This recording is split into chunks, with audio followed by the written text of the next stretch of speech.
तातुल था वो ख़त्म हो चुका है। आगे बढ़ते हैं, बात ब्रिक्स सरबराही इजलास की करेंगे और ये इजलास रूस में जारी है। आज से इजलास शुरू हुआ और कल तक ही जारी रहेगा। और आपको बता दें कि अभी कुछ देर पहले वज़ीर-ए-आज़म नरेंद्र मोदी ने रूसी सदर व्लादिमीर पुतिन से उन्होंने मुलाकात की है और दोनों रहनुमाओं ने एक दूसरे का गर्मजोशी से इस्तकबाल किया है। एक दूसरे से हाथ भी मिलाया और गले भी मिले और साथ ही साथ वज़ीर-ए-आज़म नरेंद्र मोदी की जानिब से इस मौका पर कहा गया कि भारत हमेशा अमन कायम करने के लिए तैयार है और अमन कायम करने में मदद भी करता है। ये तस्वीरें भी हैं जहां पे आप देख सकते हैं कि दोनों रहनुमाओं ने एक दूसरे का गर्मजोशी से इस्तकबाल किया, हाथ मिलाया, गले भी मिले।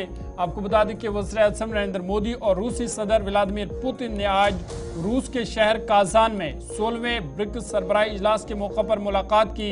वज़ीर-ए-आज़म मोदी और सदर पुतिन के दरमियान दो तरफा मुलाकात के दौरान हिंदुस्तानी वज़ीर ख़ारजा एस जयशंकर भी उनके साथ थे। इस दो तरफा बातचीत में रूसी सदर ने कहा कि हमारे तो आपसे ऐसे रिश्ते हैं कि लगता ही नहीं कि ट्रांसलेशन की ज़रूरत पड़ेगी। ये जुमले जो है व्लादिमीर पुतिन की जानिब से कहे गए।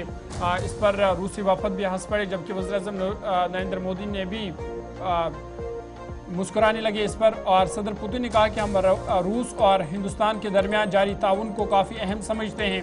दोनों ममालिक ब्रिक्स के असल रुकन ममालिक हैं।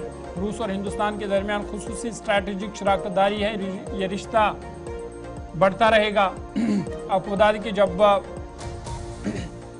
वज़ीर-ए-आज़म मोदी और पुतिन के दरमियान बातचीत हुई तो उस दरमियान इन बातों का उन्होंने जिक्र किया। उन्होंने कहा कि हमारे वज़ीर ख़ारजा राब्ते में रहते हैं, हमारा कारोबार भी तरक्की कर रहा है और अगली मीटिंग भी 12 दिसंबर को नई दिल्ली में होगी। उन्होंने कहा कि हमारे बड़े मंसूबे तैयार हो रहे हैं। हम काजान में हिंदुस्तान की कौंसल जनरल खोलने के लिए उन्होंने वज़ीर-ए-आज़म नरेंद्र मोदी का खैर मकदम किया और कहा कि हम आपको यहाँ पाकर बहुत खुश है। आपको बता दें कि ब्रिक्स की जब हम बात करते हैं तो इसमें ब्राज़ील, रूस, भारत, चीन और जनूबी अफ्रीका और इस पर इन मुल्कों पर मुश्तमिल ये ब्रिक्स बना है। तमाम ममालिक के सरबराहान फ़िलहाल काजान में इस इजलास में शिरकत कर रहे हैं और आज जब वज़ीर-ए-आज़म नरेंद्र मोदी वहाँ पहुँचे तो उनका गर्मजोशी से वहाँ पर इस्तकबाल किया गया। रिवायती तरीके से उनका वहाँ पर इस्तकबाल हुआ और फिर ये जो आप तस्वीरें देख रहे हैं कि गर्मजोशी से वहाँ पे जो लोग वो आए और जो भारतीय भी वहाँ पे है वो आए और उन्होंने वज़ीर-ए-आज़म नरेंद्र मोदी का वहाँ पर शानदार इस्तकबाल किया और वज़ीर-ए-आज़म नरेंद्र मोदी से उन्होंने तस्वीरें भी खिंचाई और फिर वज़ीर-ए-आज़म नरेंद्र मोदी और पुतिन के दरमियान मुलाकात भी हुई, जिस दौरान दोनों रहनुमाओं ने मुलाकात की। इस मौका पर वज़ीर ख़ारजा एस जयशंकर भी मौजूद थे और कई अहम मामलों पर तबादला ख्याल।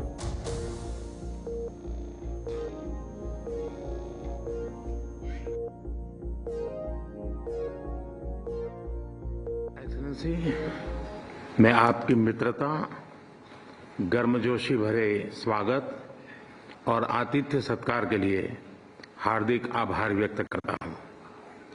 मेरे लिए खुशी की बात है कि ब्रिक्स समिट के लिए कजान जैसे खूबसूरत शहर में आने का अवसर मिला है। इस शहर के साथ भारत के गहरे और ऐतिहासिक संबंध रहे हैं। कजान में भारत के नए कॉन्सुलेट के खुलने से ये संबंध और मजबूत होंगे। एक्सेलेंसी, पिछले 3 महीनों में मेरा 2 बार रूस आना हमारे करीबी समन्वय और गहरी मित्रता को दर्शाता है। जुलाई में मॉस्को में हुई हमारी एनुअल समिट से हर क्षेत्र में हमारे सहयोग को बल मिला है। एक्सेलेंसी, पिछले 1 वर्ष में ब्रिक्स की सफल अध्यक्षता के लिए मैं आपको बधाई देता हूं। 15 वर्षों में ब्रिक्स ने अपनी एक विशेष पहचान बनाई है और अब विश्व के अनेक देश इससे जुड़ना चाहते हैं। मैं ब्रिक्स समिट में भाग लेने के लिए उत्सुक हूं। एक्सेलेंसी, रूस और यूक्रेन के बीच चल रहे संघर्ष के विषय पर हम लगातार संपर्क में रहे हैं। जैसा मैंने पहले भी कहा है, हमारा मानना है कि समस्याओं का समाधान शांति तरीके से ही होना चाहिए। शांति और स्थिरता की जल्द से जल्द बहाली का हम पूरी तरह समर्थन करते हैं। हमारे सभी प्रयास मानवता को प्रमुखता देते हैं। आने वाले समय में भी भारत हर संभव सहयोग देने के लिए तैयार है। एक्सेलेंसी, आज इन सभी विषयों पर विचार साझा करने का एक और महत्वपूर्ण अवसर है। एक बार फिर बहुत बहुत धन्यवाद।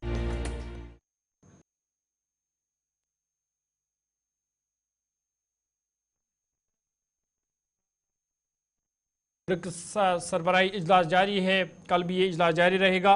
और ख़बर यह भी है कि वज़ीर-ए-आज़म नरेंद्र मोदी ने व्लादिमीर पुतिन से फिलहाल मुलाकात की है और अब वो जो चीन के सदर हैं उनसे भी मुलाकात करेंगे।